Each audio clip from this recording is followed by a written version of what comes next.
कहते हैं पुरानी रियासतों के दिनों में एक राजा था जो बड़ा प्रतापी, दानवीर और न्यायप्रिय माना जाता था। पर भाग्य ने उसके जीवन में एक ऐसा कलंक दे दिया था जिसका इलाज किसी वैद्य, किसी साधु, किसी औषधि के पास नहीं था। कोढ़। राजा का शरीर दिन प्रतिदिन गल रहा था और उसकी आशा के दीपक भी बुझने लगे थे। पर एक दिन एक वृद्ध ज्योतिषी दरबार में आया और बोला, राजन, तुम्हारी बीमारी किसी औषधि से नहीं, किसी चेहरे से मिटेगी। उस लड़की का नाम है मनवा गौरी। राजा चौंक गया। मनवा गौरी? कौन? कहां रहती है? ज्योतिषी ने कहा, वह एक दुर्लभ कन्या है जिसे देखने मात्र से तुम्हारा रोग शांत हो सकता है। राजा ने उसे ढूंढने का प्रण लिया। अपने राज्य के पास एक विशाल पीपल का चबूतरा था। राजा ने वहां प्रतिदिन पान रखवाना शुरू किया और घोषणा करवाई, जो पहले पान खाकर नगाड़ा बजाएगा वही मनवा गौरी को लाने जाएगा, और जो उसे लेकर आएगा मैं अपना आधा राज्य उसे दे दूंगा। इस घोषणा से राज्य में हलचल मच गई। पर किस्मत तो अचानक मोड़ लेती है। एक गरीब अहीर चरवाहा लड़का, जिसे न पान की परंपरा का पता था न नगाड़े का नियम, उसने भूख में पान उठाकर खा लिया और खेल खेल में नगाड़ा बजा दिया। नगाड़े की आवाज से पूरा दरबार हिल गया। गरीब लड़का डर गया, पर कानून तो राजा का था, उसे ही भेजा जाना था। लड़का रोया, उसके माता पिता भी, पर गरीबी के सामने राजा झा तर्क नहीं सुनती। भारी मन से उसे विदा किया गया। रास्ते में जैसे ही वह अपने गांव से बाहर निकला, उसे दाहिने तरफ एक काला नाग लेटा मिला। यह शुभ माना जाता है। आगे बढ़ा तो सियार ने रास्ता काट दिया, फिर काली बिल्ली। ये सब शगुन अपशगुन उसके मन को डगमगाते रहे, पर कदम चलते गए। शाम होने लगी थी, सूर्य ढल रहा था और उसी समय एक झुंड चरवाहों का मिला जो अपने मवेशी लेकर गांव लौट रहा था। लड़का उनके साथ उसी गांव में गया, पर कोई उसे रात भर ठहराने को तैयार न हुआ। आखिर बहुत विनती के बाद एक बूढ़ी औरत ने उसे ठहराया, पर बोली, एक सोने की मोहर देनी पड़ेगी। राजा ने जो कुछ दिया था उसमें से उसने एक मोहर दे दी। रात को खाना खाकर वह मनवा गौरी के बारे में पूछने लगा। बूढ़ी औरत बोली, एक और सोने की मोहर दोगे तो बताऊंगी। बेचारा क्या करता, दे दिया। वृद्धा बोली, हमारे गांव से बहुत दूर एक घना जंगल है, उसके बीच एक पुराना कुआं है। वहां रात के 12 बजे मनवा गौरी अपनी सखियों के साथ पानी भरने आती है। अगर उसे पाना है तो वहीं जाना पड़ेगा। लड़का रात को गया और एक पेड़ पर छिपकर बैठ गया, पर जैसे ही हवा में ठंड बढ़ी, आंख लग गई। सुबह जब आया तो निराश था।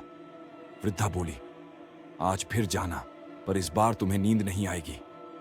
उसने उसकी उंगली चीरी और नमक डाल दिया। दर्द से आंखें खुली रहनी ही थीं। रात को फिर लड़का पेड़ पर जा बैठा।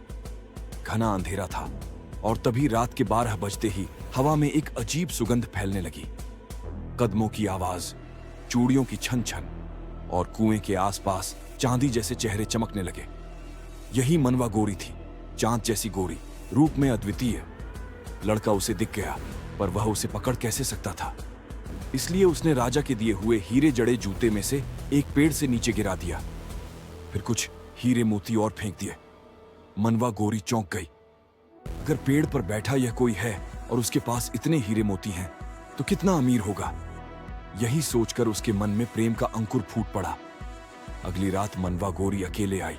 दोनों में बात हुई और वह उसके साथ चलने को तैयार हो गई, पर बोली, मेरे महल के पीछे केले का एक पेड़ है। रात को मैं रस्सी लटकाऊंगी, तुम ऊपर चढ़ाना और वहीं से मैं तुम्हारे साथ चल दूंगी।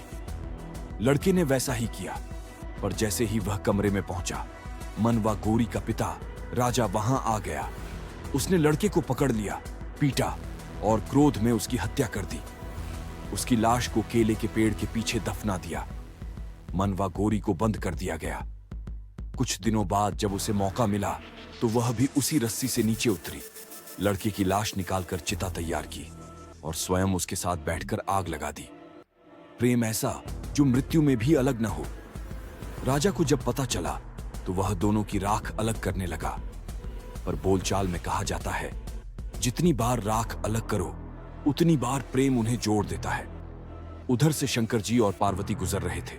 पार्वती ने राजा को यह करते देखा और जिद की, महादेव, इनका प्रेम व्यर्थ न जाने दो।